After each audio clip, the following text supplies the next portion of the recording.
오늘도 찬양으로 하나님께 나가겠습니다. 주 나의 모습 보내 찬양합니다.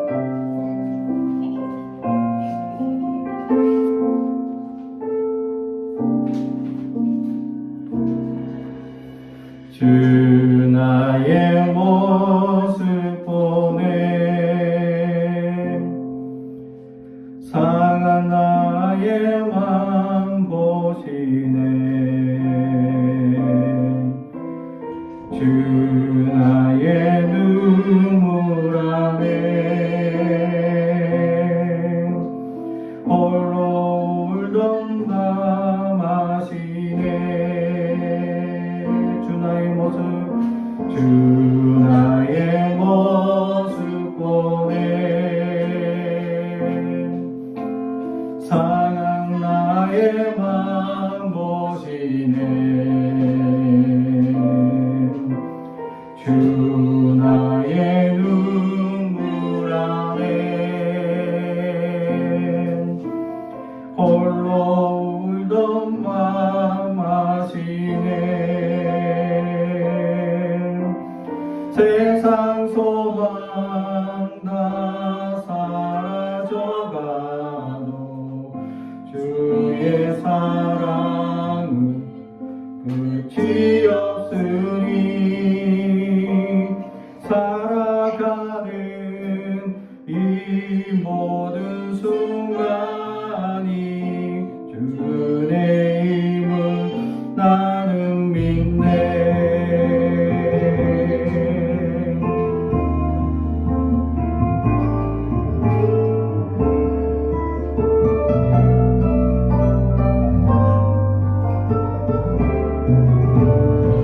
주 사랑 내게 있네.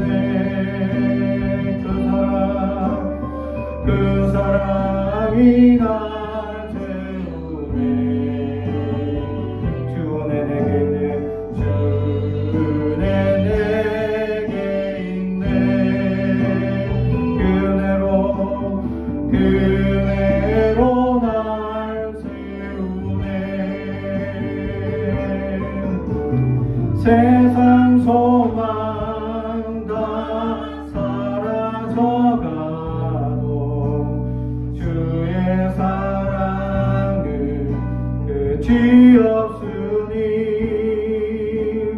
살아가는 이 모든 순간이 주 은혜임을 나는 믿네. 세상 소망 다 사라져가도 주의 사랑은 끝이 없으니 살아가는 이 모든 순간이 주 은혜임을 나는 믿네. 주 은혜임을 나는 믿네.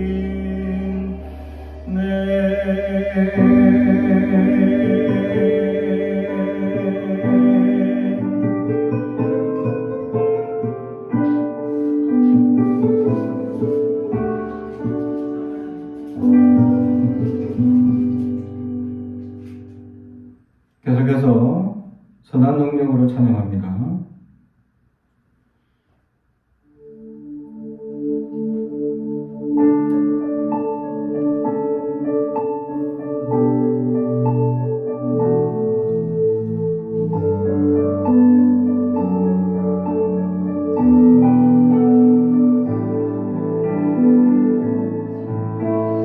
선한 능력으로 안으시네.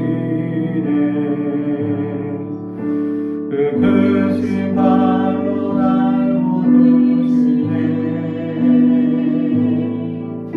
절망 속에도 흔들리지 않고 사랑하는 주 얼굴 보아리.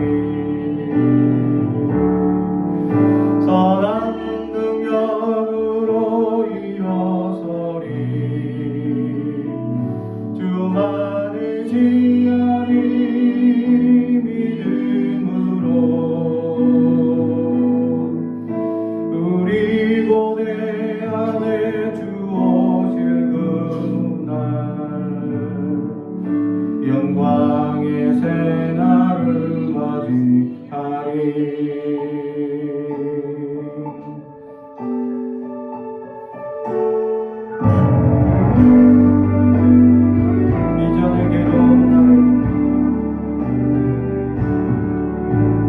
이전의 괴로운 날에 와사고 고난의 길을 걷는다 해도 주님께 모두 맡긴 우리 영혼. 끝내 승리의 날을 맞으리. 3절 주님이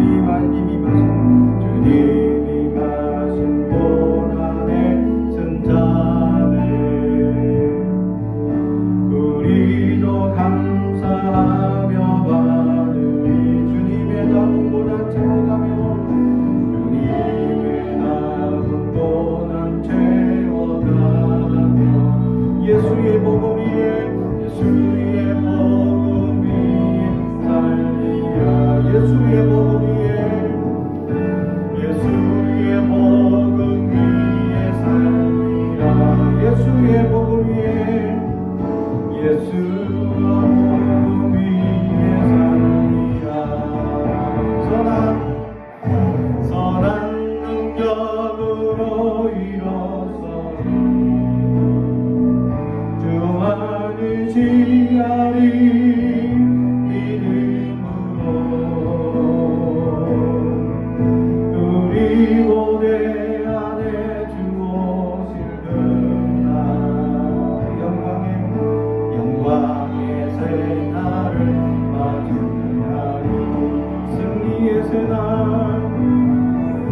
능력으로 일어서리.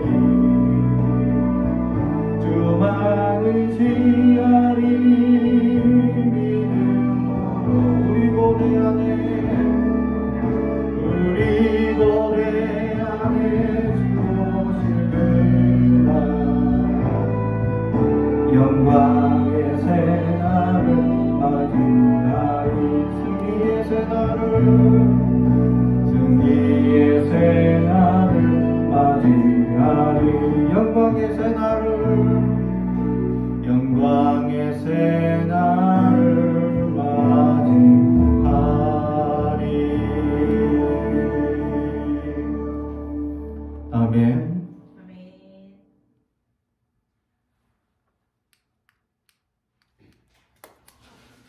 오늘 우리에게 주신 하나님의 말씀은 마가복음 13장 1절부터 8절까지 말씀 제가 봉독하겠습니다. 하나님의 말씀을 경청해 주시기 바랍니다. 예수께서 성전에서 나가실 때에 제자 중 하나가 이르되 선생님이여 보소서 이 돌들이 어떠하며 이 건물들이 어떠하니까.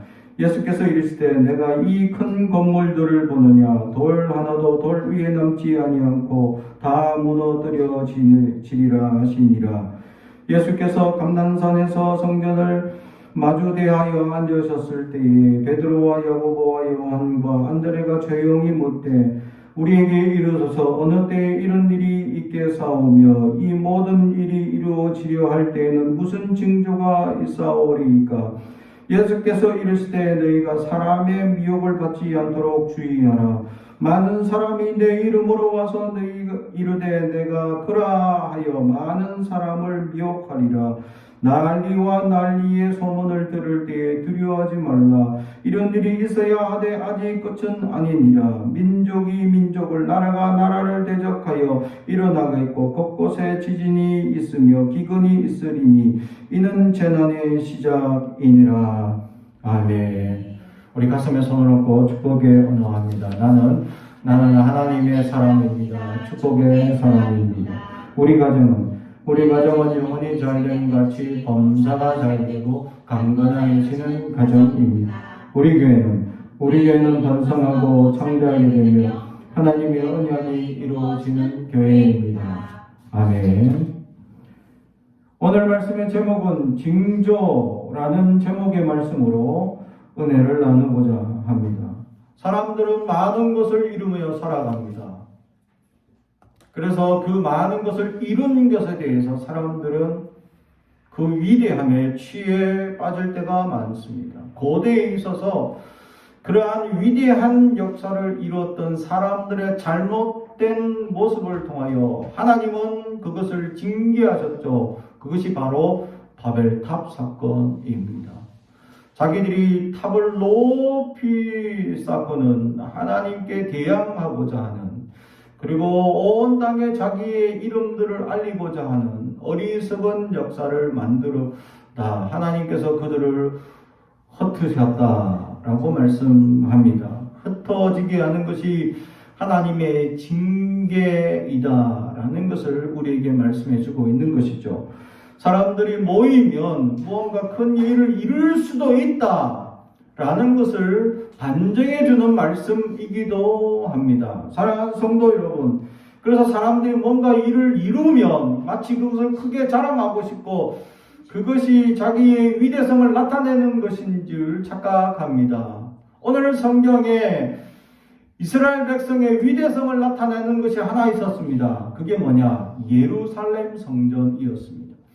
이 예루살렘 성전은 헤롯 대왕이 세워준 세 번째 성전이었죠.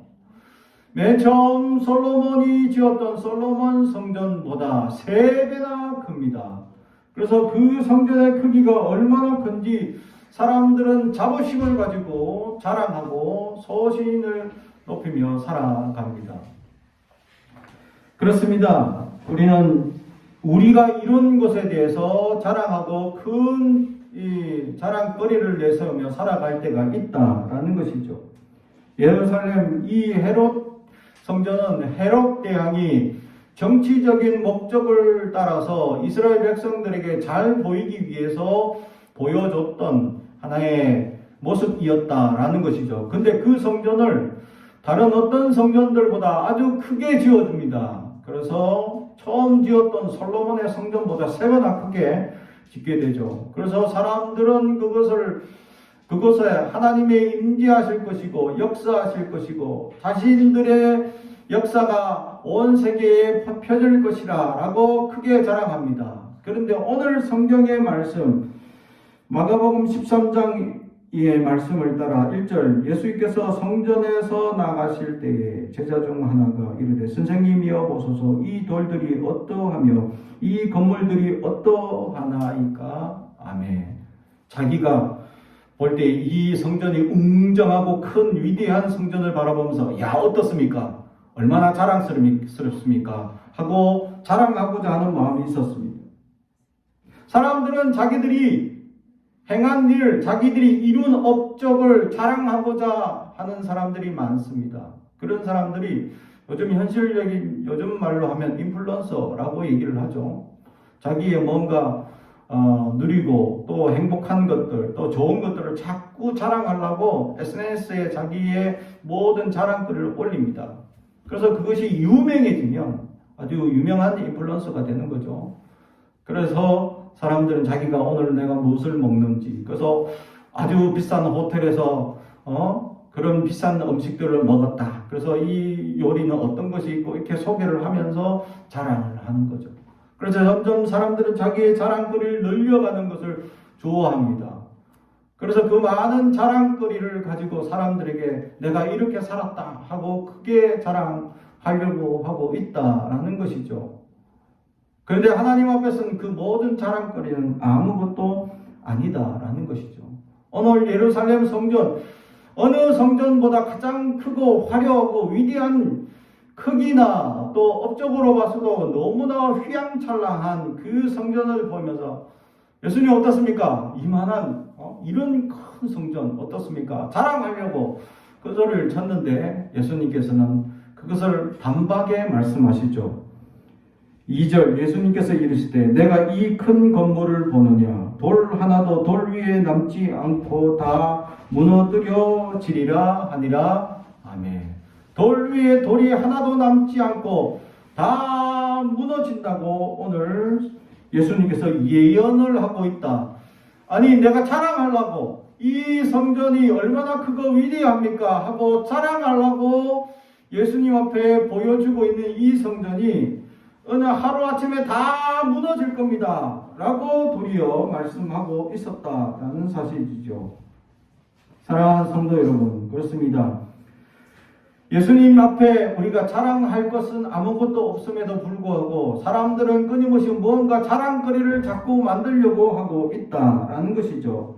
마치 자랑거리가 많으면 많을수록 사람들은 그 자신의 모습이 업이 되고 또 높아지는 줄 착각합니다. 그래서 자기의 자랑거리가 없는 사람들은 무언가 자랑거리를 만들기 위해서 자랑거리가 될 만한 것들을 소유합니다. 그것이 뭐죠? 명품 소유하고자 하는 의식입니다. 그래서 사람들은 내가 어떤 걸 소유하고 있느냐라는 것을 따라서 자신을 높이고 자신 스스로를 과시하고자 하는 욕망에 휩싸이고 있다. 다시 말하면 사람들은 누구나 자꾸 자기를 알리고 자기가 과신하고 뭐가 알리고 싶어 하는 욕망에 휩싸여 있는 사람들을 의미하고 있다라는 것이죠. 요 지역에도 우리 아내 친구분 명품을 많이 가지고 있습니다. 근데 그게 다 가짜더라.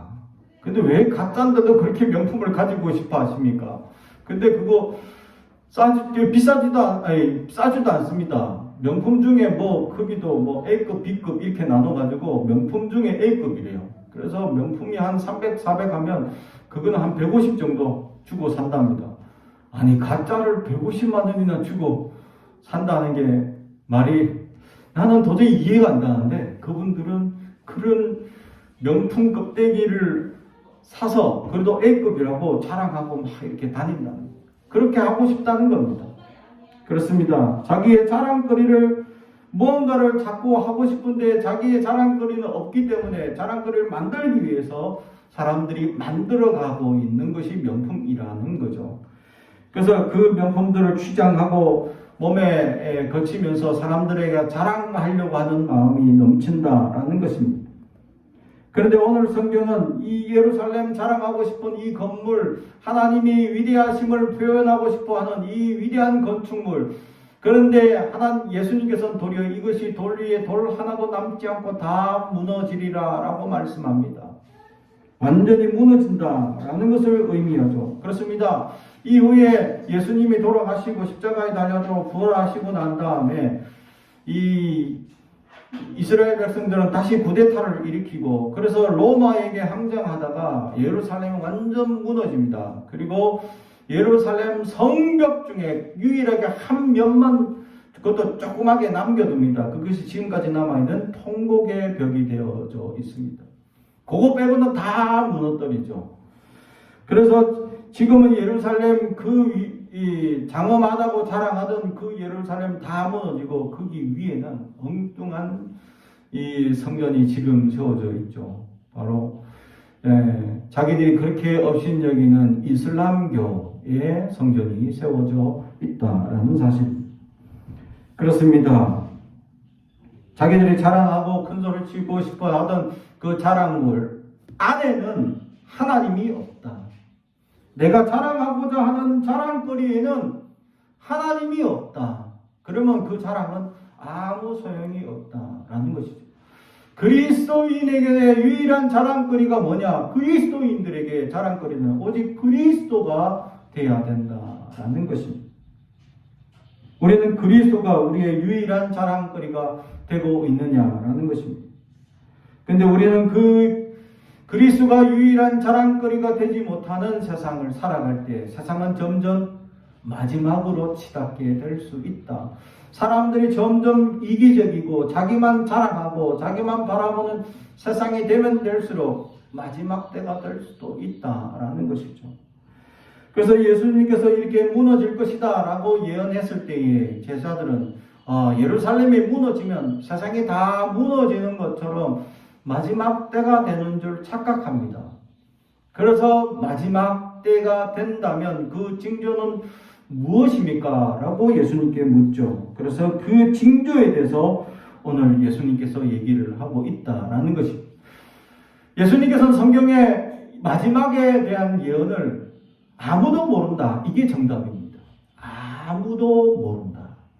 그런데도 불구하고 사람들인 제자들은 끊임없이 마지막 때에 무슨 신호라도 조금 보여주시면 저희들이 좀 허랑방탕하게 살더라도 예수님 앞에 회개하고 다시 하나님 백성으로 온전히 살 수 있는 기회를 그래도 우리가 깨달을 수 있지 않겠습니까? 라고 여기면 자꾸 묻습니다, 예수님께. 그러나 예수님은 그 때와 시는 아무도 알 수 없다. 이게 정답입니다. 근데 수많은 이단들은 그 때와 시를 자기들은 알 수 있다. 라고 얘기하면 그것은 바로 이단이 됩니다. 그래서 세상에 많은 이단들이 있습니다. 끊임없이 이단들이 일어나 스스로를 자기라고 또는 메시아라고 이야기하는 사람들이 많이 있습니다. 그래서 예수님께서 5절에 우리에게 이 마지막 징조에 조심해야 될 가장 중요한 덕목을 하나 말씀하시는데 5절 예수께서 이르시되 너희가 사람의 미혹을 받지 않도록 주의하라. 아멘. 사람의 미혹. 사람들이 미혹시킨다라는 말씀입니다. 미혹이라는 말은 마음이 흐려져 무엇에 홀린 상태를 의미합니다. 이 미혹이 사람들이 쉽게 미혹됩니다. 아주 맛있게 먹고 있네요. 그래서 미혹된다라는 단어가 쉽게 말하면 남자가 여성한테 빠져버리는 거. 그게 미혹되는 거. 또 여자가 남성한테 빠져버리는 거. 그것이 미혹이 되는 거죠. 이 미혹 관계가 잘 되면 아주 둘 관계가 잘 되면 결혼이라는 또 축복을 누릴 수 있지만 잘못되면 어떻게 됩니까? 헤어짐이라는 아픔을 경험하게 된다라는 것입니다. 그래서 헤어짐을 많이 하는 사람, 아프면 아플수록 이게 성숙한 사람이 될 수 있는 것입니다. 네. 아프지 않고 성숙하고 싶은 사람들 있죠? 욕심 많은 사람입니다. 안 아프고 성숙할 수 없습니다. 많이 아파야 성숙해집니다. 이런 사람도 만나보고 저런 사람도 만나보고 결국 사람은 완벽한 사람이 없기 때문이죠. 결국 부부는 어떻게 하냐? 서로의 약점을 내가 이 정도면 내가 감싸 안을 수 있다 라고 생각하는 순간 부부가 될 수 있는 것입니다. 사람은 누구나 약점이 있습니다. 완벽한 사람이 있을 수 없죠. 완벽한 사람을 만나고 싶은 소망은 있습니다.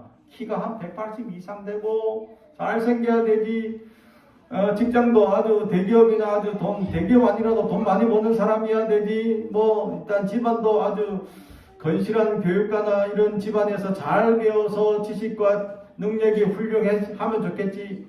이라면요, 벌써 나에게 다가오는 순서는 없다라는 걸 알아야 되는데, 근데도 우리는 그 순서는 언젠가 나에게 돌아오지 않을까라고 착각하며 자꾸 기다립니다. 그런데 순서는 없습니다. 그렇게 완벽한 사람이 있다면 또 그런 완벽한 사람을 만나고 있겠죠. 그런 사람들은. 그렇습니다. 완벽한 사람은 없습니다. 늘 약점이 있고 부족함이 있습니다. 근데 중요한 것은 내 약점이 뭔지를 잘 알고 그것을 커버 잘 해주고 그런 것들을 잘 용납해주고 받아주고 이해해주는 그런 사람을 만났을 때에 부부가 될 수 있다라는 거죠. 근데 우리는 살아가면서 자꾸 욕심을 부립니다. 그 욕심이 지나칠 때 우리는 그 미혹에 빠져 있는데도 그게 미혹된지 모릅니다. 그래서 사람들을 만났을 때 호르몬이 분비되죠. 그래서 미혹에 빠져가지고 그 분비된 호르몬을 인해 가지고 어리석게 우리는 그 호르몬의 장난에 빠져가지고 첫눈에 빠졌다라고 착각합니다. 그렇습니다. 사랑하는 성도 여러분, 사람들이 수많은 미혹들로 우리를 어지럽게 합니다. 수많은 잘못된 사상이나 가르침으로 우리를 혼돈하게 만들고 있다라는 것이죠. 특히 기독교가 지향해서 안 될 수많은 이 지식들 중에 이 인문주의가 있습니다. 기독교 인문주의가 있죠. 그러나 기독교를 반하는 인문주의는 위험하다라는 겁니다. 인문주의는 어디서 시작되었냐? 휴머니즘이죠. 사람을 위한 생각입니다. 사람을 위한 생각은 원래 기독교에서 시작된 것이죠. 이 지금까지 하나님만 위하다가 사람을 위한 하나님께서 우리를 사랑하시는 그 사랑, 그것은 휴머니즘에서 시작할 것이다 라고 해서 휴머니즘, 인문주의를 시작하고 기독교 인문주의가 왕성하게 발달하게 됩니다. 그러나 점점 현대화되면서 사람들이 그 반기독교적인 생각을 가지면서 기독교를 떠난 인문주의를 만들기 시작합니다. 그러면서 오직 사람만을 위한 중심으로 만들어 가다 보면 문제에 빠지기 시작합니다. 사람의 근간은 하나님에게 있는데 그 뿌리를 자르면 아무런 소용이 없기 때문이죠. 이런 잘못된 지식이나 잘못된 생각들, 과학주의 이런 것들이 점점 우리를 혼탁하게 만들고 있다라는 것이죠. 그래서 오늘 예수님께서 그러한 미혹을 받지 않도록 조심하라 라고 말씀합니다. 그래서 수많은 일어나는 지식과 이야기들 속에 우리는 무엇이 진짜인지를 분별을 할 수 있는 분별력이 필요하다라는 것입니다. 이 분별력은 성령께서 우리에게 세상을 바라볼 눈을 가르쳐 준다라는 것입니다. 세상에 일어나는 수많은 잘못된 정보들이 있습니다. 최근에 제가 지식인을 보면서 이 지식 여러 채널들을 많이 보고 있는데 그 중에 어떤 한 채널에서 한 사건을 가지고 여러 가지 이제 학자들의 의견들이 있는 것들을 보게 됩니다. 중국이 지금 미국과 이렇게 상대적으로 대치하고 있는 상황 속에서 극단적으로 생각할 경우에 어떤 현상들이 일어날 수 있을 것이냐라는 것에 대해서 아주 극단적인 표현을 하고 있는 학자들이 있습니다. 4년 안에 전쟁이 일어난다. 4년 안에. 4년 안에 라면 싸놓고 쌀 이렇게 쌓아 놓으시기 바랍니다. 전쟁이 일어납니다. 중국하고 대만이. 왜 하필 4년이냐? 라고 한다면 중국이 국방의 준비를 마무리하는 기간이 4년이라고 합니다. 지금 항공모함 찍어내고 있고요. 이게 잠수함 찍어내고 있는 지금 기간인데 그걸 마무리하는 이 시간이 4년 정도 걸린다는 거예요. 그리고 4년쯤 되면 국방력이 거의 미국과 거의 비등한 수준을 만들어서 전쟁을 일으킬 건데 미국을 건드린 게 아니라 대만을 공격합니다. 그 대만을 공격하면 이 미국이 가만히 있지 않을 거니까 그것에 대비해서 준비한다라는 것이죠. 그래서 극단적인 학자들은 4년 후에 반드시 전쟁이 난다라고 합니다. 근데 반대의 학자들의 말은 전쟁은 미국이 막고 있기 때문에 전쟁은 일어나지 않을 것이다 라고 얘기를 합니다. 그러나 이 두 나라 간의 강대강의 싸움에서 이 대만이 끼어있는 이 현실 속에서 전쟁이라는 것은 일어나지 않겠지만 어려움은 많이 겪을 것이다 라고 얘기를 하고 있습니다.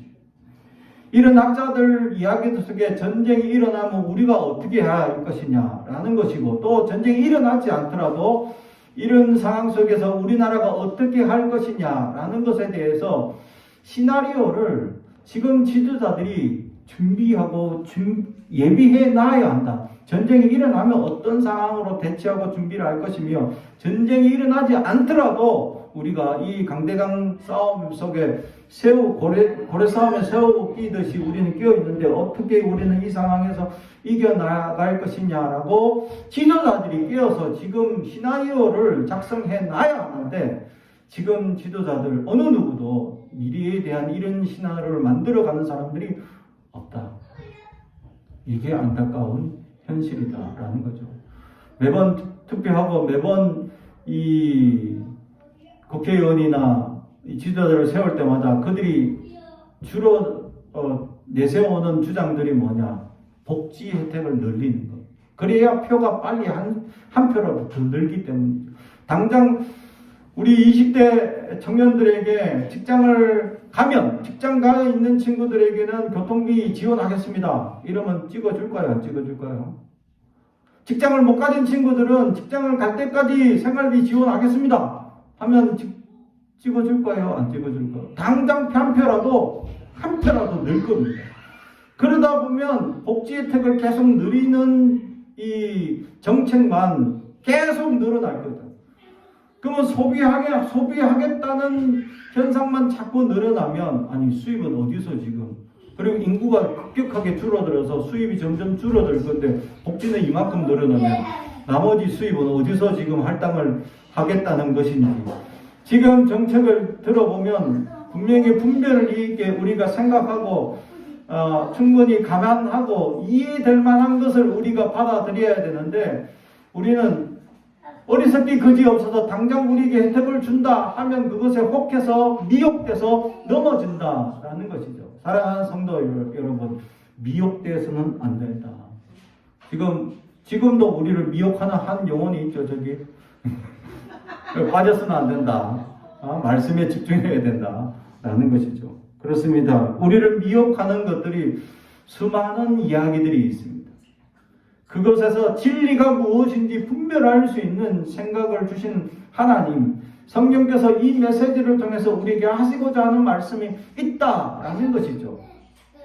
지금 환경오염으로 말미암아 수많은 나라들이 얼마나 자연재해나 어려움을 겪었습니까? 그런데 하나님께서 이 환경오염을 잠시 멈추게 한 사건이 있습니다. 그게 뭔지 아십니까? 코로나라는 것입니다. 코로나 사건으로 인해서 온 세계 경제가 잠시 멈춰버렸습니다. 그러다 보니까 공해가 그렇게 심하던 나라들이 갑자기 공기가 깨끗해져 버렸어요. 환경오염이 그렇게 극심하여서 점점 환경오염이 극심하게 어려울 것이다 라고 발표했는데, 하나님께서 그걸 극단적으로 한순간 멈추게 하는 방법이 있었는데, 그게 바로 코로나라는 사건이었습니다.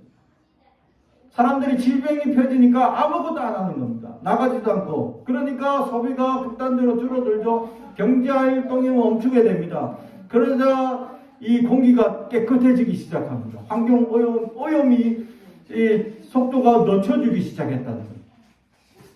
하나님이 하시는 방법은 얼마나 무서운지를 우리는 알아요. 그러므로 우리는 이러한 것들 현상이 있을 때 빨리 깨닫고 우리가 어떻게 대처하고 준비할 수 있느냐, 하나님의 지혜가 있는 자들이 있어야 한다라는 것이죠. 사랑하는 성도 여러분, 그래서 마지막 때에 대한 징조에 대해서 오늘 미혹받지 말아라, 이거의 첫 번째 말씀입니다.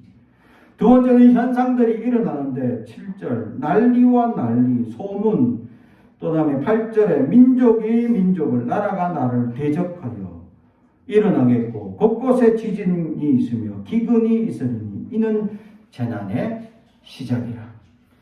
아니, 지금 현상을 보면 딱 지금 아닙니까?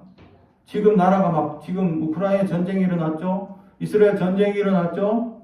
21세기의 전쟁이라는 것을 우리가 목도하고 있는 상황입니다. 그게 더 곳곳에 환경오염으로 인해 가지고 기근이 일어나고 있습니다. 특히 이제 이 몇 년 전에 필리핀이 지금 어려움을 겪은 적이 있는데, 그게 뭐냐면 쌀을 생산하지 않아 가지고 이 베트남에서 다 쌀을 수입하다가 환경오염으로 인해 가지고 날씨가 갑자기 어려우니까 베트남이 1년에 3모작합니다. 근데 이 3모작을 못하고 2모작을 밖에 못했어요. 그러니까 수출할 쌀이 모자라기 시작합니다. 그래서 베트남이 쌀을 전격적으로 수출을 금지시켜버렸죠. 필리핀이 자기가 생산하는 쌀 이 비용보다 수입하는 베트남 쌀이 훨씬 싸니까 다 수입해 먹다가, 그러다 보니까 모든 농사가 망하고 다 다른 과일을 하거나 엉뚱한 고물을 만들거나 이런 농사로 다 바꿔버린 겁니다. 그러다 보니까 쌀이 당장 없네. 쌀값이 폭등하게 되고 난리가 난 겁니다. 필리핀 안에서. 그래서 쌀이 없어서 어려움을 겪던 이 필리핀이 당장 왜 우리가 이런 문제를 겪었나 하니까 베트남 싼 쌀을 수입해 오다가 이 환경에 대한 어려움으로 말미암아 농사가 안 돼가지고 금지시키니 쌀 수입을 못하자마자 바로 어려움을 겪었다라는 것이 실제 내용이었죠. 그래서 비용이 아무리 올라가고 힘들더라도 자국 스스로 쌀을 생산하는 노력이 필요하다라는 것을 보여주고 있었다라는 것이죠. 다행히 우리나라는 국가에서 수급을 해줍니다. 수급해주는 상품들이 몇 가지 있습니다. 이게 쌀, 또 귤도 국가에서 어느 정도 수급을 해주고, 이런 농산물들을 국가가 수급해주는 게 있습니다. 국가가 수급을 많이 해주면 해줄수록 이런 농사 짓는 분들이 이게 수지타산이 어느 정도 맞아서 경제 활동을 할 수 있는 거겠죠. 그러지 않으면 수급을 안 해주면 점점 농사 짓는 분들이 누가 막 적자를 해가면서 수입한 쌀보다 우리 생산한 쌀이 훨씬 더 비싼데 이걸 누가 사 먹겠느냐라는 거죠. 그래서 국가가 주도해서 이 경제를 살리는 국가 부양책을 지금 앞으로 계속 해 나가야 국가가 살아날 수 있다라는 거죠. 그러나 지금 국가는 국가 부양책을 하지 않습니다. 도리어 그분은 지금 자꾸 밖에 누가 초대도 안 했는데 자꾸 가셔. 초대도 안 했는데 자기 비용 들여서 몇 천만 원씩 쓰고 몇 억씩 쓰시고 오셔. 그 비용을 다 국가 재정으로. 지금 그 재정이면 얼마나 많은 사람들이 부양을 받아서 혜택을 누릴 수 있는데 그것을 생각하면 우리가 기도할 때이다라는 사실입니다. 나라 민족을 위하여 깨어서 기도하는 사람이 필요한 때이다라는 것이죠. 그래서 이런 난리와 소문과 전쟁과 기근, 근데 오늘 성경에서는 이것이 시작이다. 시작이다. 징조의 시작일 뿐입니다. 앞으로 더 많은 어려움들이 있을 것이다 라는 예고이기도 하죠. 더 많은 나라들, 지금 우크라이나 또 러시아, 그리고 지금 이스라엘과 이 하마스, 근데 지금 이 이스라엘과 하마스는 또 이란이나 또 확전이 가능할 상황이 되어져 가고 있습니다. 그러면 중동에 또 알 수 없는 전쟁들이 미군하고 또 일어날 또 상황들이 일어나고, 그렇게 또 막 세계 곳곳에 전쟁이 계속 확장되고 파산되면 얼마나 무시한 일들이 일어날 것이냐. 그래서 지금 주식을 투자한다면 전쟁주에 투자하면 돈 법니다. 난리가 일어날 것이니까 전쟁주 투자하십시오. 왜냐하면 지금 이 155mm 대포 한 발이 250만 원 하는데, 지금 우크라이나 전쟁하죠, 이스라엘 전쟁하죠, 이게 한 발에 2천만 원이랍니다. 한 발에. 그래서 우리 하나 디펜스라는 국방 하는 LG에서 만드는 회사가 있는데, 그게 한 발에 2천만 원씩 팔리니까 지금 막 호황기업, 국방주 사십시오. 돈 많이 벌 수 있습니다. 난리가 나고, 또 어려움이 나는 것을 미리 안다면 돈 벌 수 있어요. 하지만 그것은 과연 돈이 버는 것일까, 좋은 일일까 생각해보면 좋은 일은 아니다라는 것이죠. 우리는 미리 알고 있어야 합니다. 그럼 우리는 무엇을 해야 할 것인가? 그리스도인들은 이런 징조를 깨닫고 무엇을 할 수 있을까? 여기에 질문을 던지고 우리는 그것을 준비하는 자들이 될 수 있어야 한다라는 것이죠. 그리스도인들 먼저 기도해야 합니다. 예수님께서 이 부활하시고 승천하시면서 제자들이 예수님이 올라가신다 하니까 막 불안하죠. 제자들이 바로 옆에 계시던 주님께서 이제 안 계시면 우리는 어떡합니까? 이 많은 제자들 어떡합니까? 불안하고 초조한 그들을 향하여 기다리라, 그리고 기도하라 라고 말씀합니다. 그래서 그 제자들이 모여서 기도합니다. 그러자 성령께서 임재하셔서 오순절 성령 사건을 경험하게 됩니다. 그 성령으로 말미암아 사람들은 기적이 일어나고 성도들이 기적과 이적을 스스로가 경험할 수 있는 놀라운 역사가들이 나타나기 시작합니다. 그래서 초대교회는 수많은 기적과 이적의 역사가 나타나는 시대다라는 표현이 있죠. 사랑하는 성도 여러분, 난리가 일어나고 소문이 나고 전쟁과 기근이 일어난다 하더라도 우리는 이것을 위해서 기도해야 할 것입니다. 그 속에 상처받고 눌려있는 백성들이 있을 것입니다. 그 나라들 속에 어린아이들, 죄 없는 어린아이들은 얼마나 그들은 그냥 이 어려움 속에 죽어가고 있을 것이냐라는 것입니다. 우리는 그들을 위하여 기도해야 할 것입니다. 그리고 기독교인으로서 그들을 구제할 수 있는 방법들을 강구할 수 있는 자들이 되어야 할 것입니다. 사랑하는 성도 여러분, 우리는 어떤 이념에 의해서 싸움과 전쟁이 일어난다면 그 사이에 눌려서 희생당하는 수많은 백성들을 바라볼 수 있는 눈을 가질 수 있어야 한다라는 것이죠. 이것이 그리스도의 마음인 것입니다. 사랑하는 성도 여러분, 이 땅에 난리가 난다고 내가 전쟁주 투자해서 돈 많이 벌고 이런 게 아니라 이 어려움을 준비하고 이런 어려움이 있을 것이면 그 사이에 희생당하는 또 어려움 당하는 이들을 위하여 우리가 기도하고 어떻게 하면 도움을 줄 수 있을 것인지, 어떻게 하면 그들을 위해서 나갈 수 있을 것인지 우리는 기도하며 준비하는 자들이 되어 있기를 주님의 이름으로 축복합니다. 그럴 때 하나님의 나라가 이 땅에 우리를 통하여 나타나게 될 줄로 믿습니다. 기도하겠습니다. 사랑과 정의 가득하신 아버지 하나님 감사합니다. 오늘도 우리에게 말씀을 주시니 감사합니다. 마지막 징조를 통하여 하나님의 놀라운 은혜와 역사가 나타난다고 말씀하셨사오나 우리는 겸허히 받아들여 준비하고 깨어있게 하옵소서. 하나님의 뜻이 어디 있는지 분별하게 하시고 하나님의 뜻을 따라 부르짖고 기도하게 하시며 어렵고 힘든 현실 속에서 희생당하는 이들이 없도록 아버지 하나님 우리의 작은 손으로 그들을 돕고 협력할 수 있는 지혜와 용기를 허락하여 주옵소서. 감사드리며 예수님의 이름으로 기도드리옵나이다. 아멘.